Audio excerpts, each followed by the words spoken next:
On continue avec l'étoile sioniste. Bon, on a pris un pinceau qui est trop gros cette fois-ci et on va la barrer. Stop les sionistes. Les abus des juifs, il faut arrêter. Il faut en parler. De favoritisme aux juifs, il faut en parler. Il faut parler de tout ça parce qu'on est dans une république laïque et normalement on ne doit pas avoir de favoritisme. Ici on est tous des citoyens et nos droits il faut les prendre de bon gré comme de mal gré. Alors pour parler un peu entre parenthèses de tomber le système français, je vais vous dire que toute révolution est faite avec les moyens qui ont été établis. Ils étaient entre les mains à un moment donné et on arrive à faire une révolution. La révolution d'aujourd'hui n'est pas une révolution armée. Regardez aujourd'hui ce qui s'appelle le printemps arabe. Le printemps arabe, c'est le Facebook, c'est la communication, c'est la révolution informatique. La révolution informatique, les chaînes TV, les chaînes satellites, le YouTube, etc. Et tout ça a permis aux gens de parler dans des États qui étaient des États dictatoriaux, comme en Libye, comme en Tunisie, en Égypte, en Syrie, ailleurs. Les gens, ils peuvent communiquer entre eux et critiquer le pouvoir. Il faut savoir déjà que les États dictateurs arabes, ils étaient implantés par les Occidentaux, par la France, par l'Angleterre, par les Américains. Comme j'ai dit tout à l'heure, ces trois pays, les plus grands voleurs du monde, qui veulent coloniser d'autres pays et voler, ils ne peuvent plus être, ils ont des problèmes économiques, ils ont plein de vols, ils ont plein d'autres problèmes. Ils ne peuvent pas être présents. Avant, ils avaient la technologie. Ils avaient inventé des canons, des obus, des missiles et tout ça. Et les autres, ils étaient en retard, si vous voulez. Ils ne pouvaient pas se défendre devant la machine de guerre qu'elle est récente et nouvelle. Aujourd'hui, c'est plus le cas. Parce que, si vous voulez, par exemple, la France croit encore qu'on est dans les temps d'Empire et tout ça, et de Napoléon et tout. Pourtant, elle est derrière toute la planète. Elle a deux sous-marins, un qui est en panne et l'autre qui ne marche pas. Elle n'a pas de missiles balistiques. Elle n'a pas beaucoup de moyens. Elle n'a que 230 000 soldats, 250 000 soldats. Elle n'a pas des moyens de guerre. Par exemple, Iran, elle a des missiles balistiques. Elle peut frapper la France depuis là-bas. Elle peut détruire Paris et Londres et tout, depuis Iran. Ils fabriquent plus de missiles que des vélos. Iran, elle peut se défendre. Elle a le droit de se défendre. Le jour où il y a quelqu'un qui l'attaque Iran, elle va se défendre, elle va surprendre tout le monde. Alors la France n'est plus le même pays où les États-Unis non plus. Elle n'a pas la force militaire qu'elle avait avant. Les missiles balistiques en Syrie, ils peuvent frapper l'Europe. Les missiles balistiques iraniens, les missiles... La France, l'Europe, l'Angleterre et tout, ils ont deux sous-marins, deux porte-avions qui se baladent et ils n'ont pas de l'armée. Ils ne sont pas efficaces sur le terrain, donc ils ne peuvent pas occuper des pays comme avant. Mais ils se croient toujours, ce sont des grands empires de grands pouvoirs. Non, ils ont partagé le pouvoir entre eux, le veto, c'est 5 pays, c'est nous, on est les chefs de la planète. Mais c'est plus ça. C'est plus ça. On a vu dans la guerre entre la Géorgie et Abkhazia et tout ça, comme quoi la Russie, elle a donné une claque en 48 heures à tout l'OTAN. Elle a donné une claque et elle a occupé toute la Géorgie. C'est qui l'a poussé la Géorgie à faire la guerre? C'est les Américains, c'est les Français et tout ça. Eh bien, on n'est plus au point de faire face devant les autres pays qui se sont développés depuis le temps. Sans oublier qu'il y a des candidats qui sont extraordinaires, comme la Chine, comme la Russie. Alors, aujourd'hui, la Russie, elle survole toute la planète avec les Tupolev 160. Ça s'appelle les signes blancs, avec des têtes nucléaires dedans. Elle en a mis au moins 55 sous-marins nucléaires autour des États-Unis, autour de l'Europe, ici, tous les jours. Il n'y a aucun moyen d'anti-aérien de stopper ce qu'on appelle les vols stratégiques de Tupolev russes sur le continent européen. Alors les Européens ne peuvent pas faire face devant la Russie. Je ne sais pas, les experts militaires, on en parlera militaire un peu, et en Afghanistan et en Syrie et ailleurs. Tout à l'heure, on parlera de ça. Parce que la Russie, elle en a mis des moyens de bombarder l'Europe. C'est pas avec une bombe nucléaire. Non, non. On est là, en Alsace, on en reçoit une à Mulhouse, et une à Colmar, et une à Célestat, et une à Strasbourg. Pour chaque ville, il y en a une bombe nucléaire.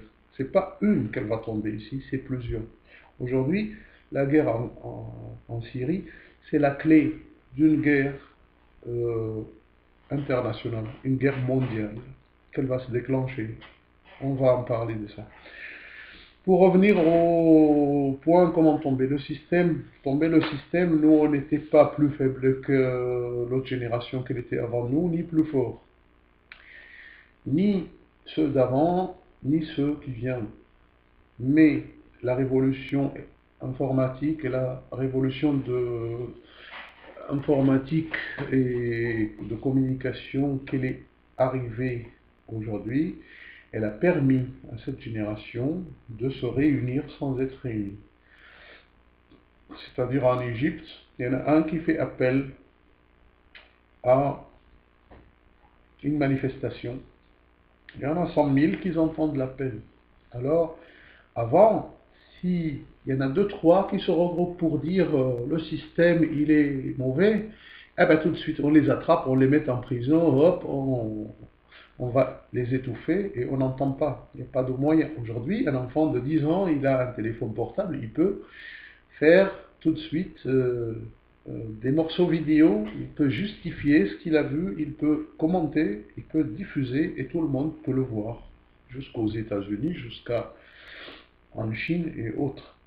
Donc aujourd'hui, le moyen de communication par Internet, par les chaînes satellites, parce que les chaînes satellites, qui soient à l'extrême ouest comme à l'extrême est, ils vont avoir la communication. Aujourd'hui, s'il y en a un qui habite aux États-Unis, il y en a un qui habite en Iran et l'autre il habite en Chine, il suffit qu'il a une parabole et il peut capter une chaîne qui va lui parler de ce qu'il veut. Il va comprendre ce qu'il veut. Et donc le chemin est ouvert. Tout le monde devient un petit village et tout le monde se connaît. Et c'est pour ça, je dis, le meilleur moyen de tomber le système français sioniste de favoritisme, de discrimination raciale et de cette politique-là, que les Français n'ont pas opté, bien sûr. Hein. Il faudrait utiliser ces moyens-là. Il faut utiliser les moyens de communication afin de tomber ce système-là. Le Français n'est pas un mouton pour qu'on lui dise « tu travailles, tu fermes ta gueule, tu payes ». On lui met un radar. Ce qui m'a frappé vraiment à la frontière suisse en revenant du sud, si vous prenez la Suisse, il vous marque 50, 30, 10. Et si vous roulez à 11, avant l'hangar suisse de 1 mètre, il y a un radar. Celui qui est devant moi, il a pris le radar.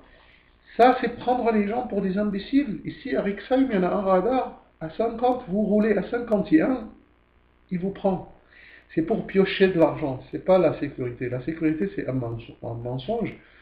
C'est pas la sécurité des gens qui l'intéresse l'État. Non, c'est l'argent, c'est la poche. Il faut refuser de payer des PV comme ça. C'est abusif. Quelqu'un qui vient, qui me dit tu dois rouler à 50, oui, bien. la main de l'être humain, il ne peut pas faire la différence à moins de 25 grammes. Le pied, il ne peut pas faire la différence de poids moins de 250 grammes, 10 fois plus. Donc, la voiture n'est pas, on n'est pas des ordinateurs. La voiture, elle n'est pas réglée à ce que mon pied, il n'est pas réglé. Mon cerveau, il est ailleurs. Je ne dois pas regarder comme ça le compteur. Si ça dépasse de 50, alors à 51, je dois de l'argent à l'État. Non, ça c'est abusif et je le refuse. Et je demande de tout le monde de le refuser. S'il y a vraiment un système qui est bien, sur quoi on forme mieux les gens et sur le compte de l'État, et c'est pas sur son compte à lui, on lui pioche de l'argent et puis... D'ailleurs, le permis à points, on doit en parler, le permis à points, regardez toutes ces lois-là, il n'y a personne qui les a votées. Ça ne veut pas dire que la séparation du pouvoir, ça ne veut pas dire que si je demande que ce soit, si je vote pour un député ou si je vote pour un président, ça ne veut pas dire qu'il peut faire les abus qu'il veut. Non, le président est un représentant du peuple. Il doit se plier à l'ordre du peuple. Donc, il doit appliquer ou réaliser la volonté du peuple.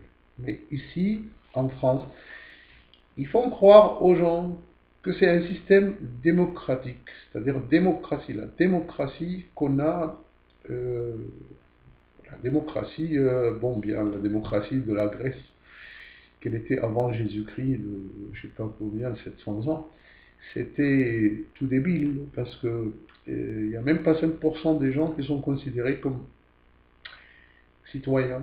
Les femmes ne sont pas des citoyens, les autres ils sont des esclaves et machin, donc celui-là il a le droit de voter, celui-là il a le droit de parler et les autres non. Alors démocratique c'est pas ce qu'on voit en France aujourd'hui, ça c'est débile, c'est le même esclavage qu'avant.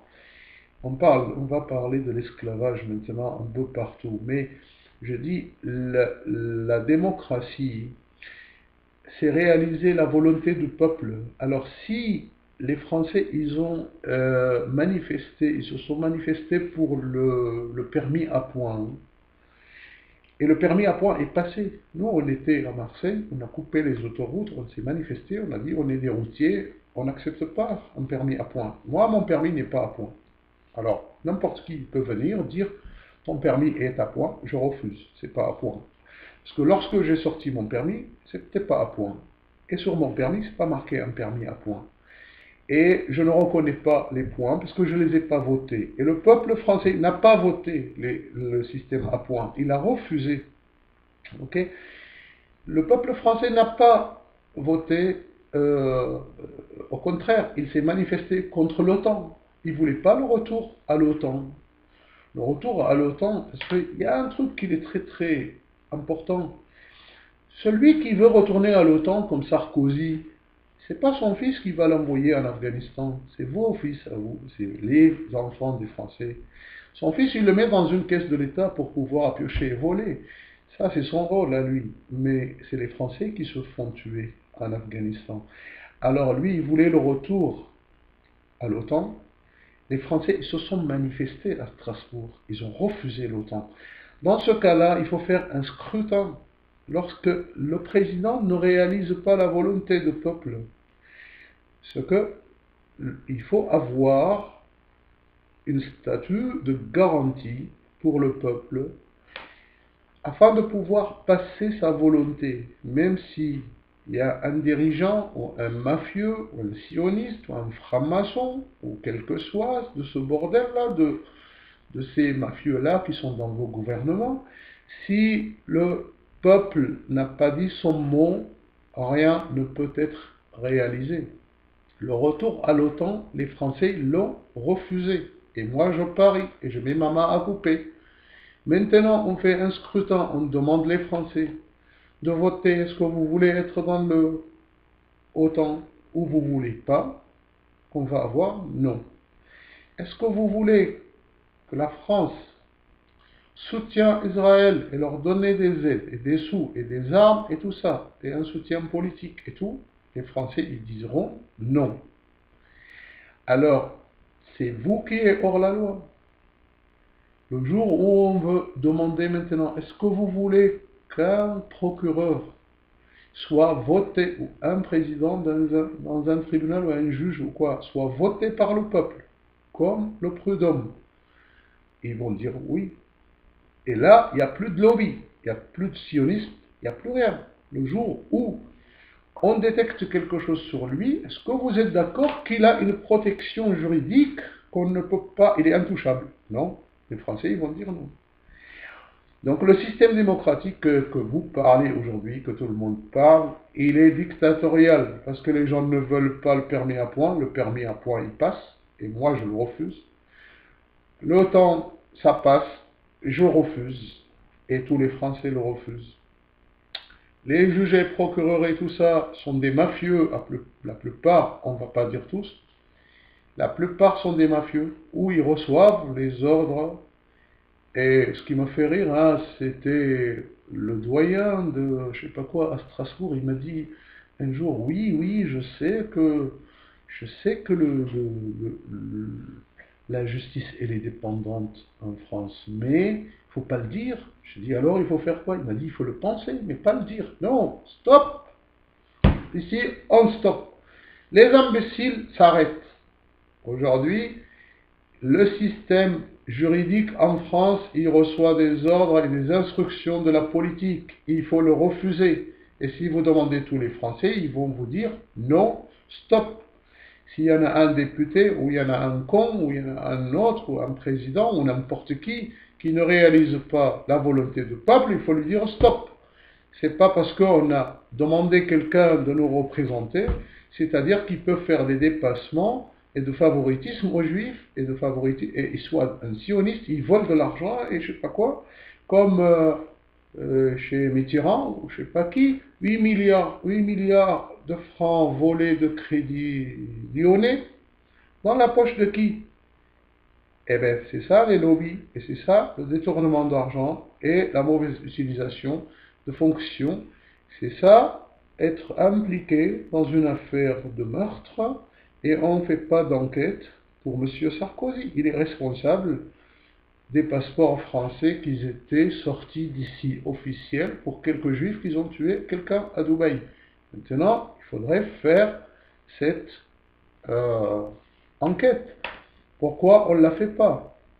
Et comment ça se fait qu'un juif mafieux, sioniste, qu'il veut faire une lettre discriminatoire contre un enfant, qu'il est le meilleur dans sa classe, qu'il a les très bonnes notes, qu'il n'a jamais d'histoire, qu'il a rien de tout, parce qu'il est arabe.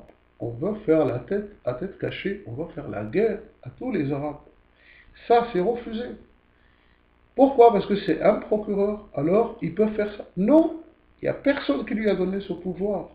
C'est vous, c'est votre mafia, c'est votre gouvernement mafieux, c'est des instructions du ministère public qui est mafieux, qui lui donne ses ordres mafieux, qui le protège. C'est les autres juges qui sont dans d'autres tribunaux.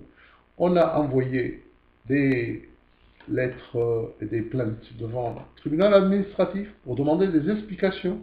Comment ça se fait qu'un procureur il fait des déclarations, des fausses déclarations et des déclarations mensongères?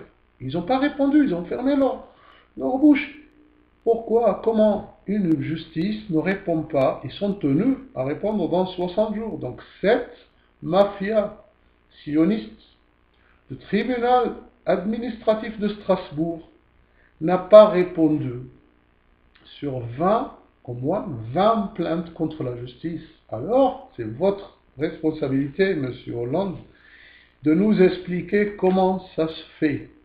Quel changement vous promettez?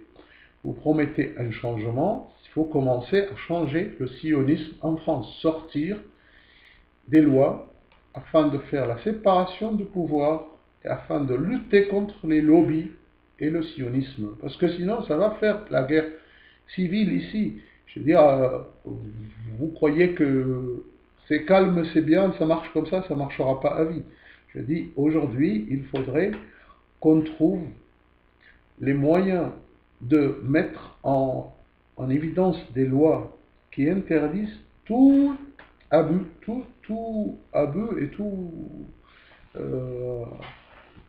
toute violation à la loi. Et Je me demande pourquoi la France, c'est le numéro un, c'est le pays numéro un qui est condamné par la Cour européenne des droits de l'homme. Pourtant, la Cour européenne des droits de l'homme, ils sont à moitié des mafieux. Quand on leur dit, voilà, il y a eu tel machin, ils disent, hop, c'est irrecevable, c'est rejeté. Pourquoi? La France ne répond pas. Et depuis 2008 à ce jour, ne répond pas. Et 282 lettres recommandées qui sont envoyées dans cette période sans aucune réponse. Alors l'article 36 de la Convention européenne des droits de l'homme, ils disent qu'il faut, il faut épuiser les recours internes dans un pays. Et ok, très bien, mais il faut que ce pays réponde.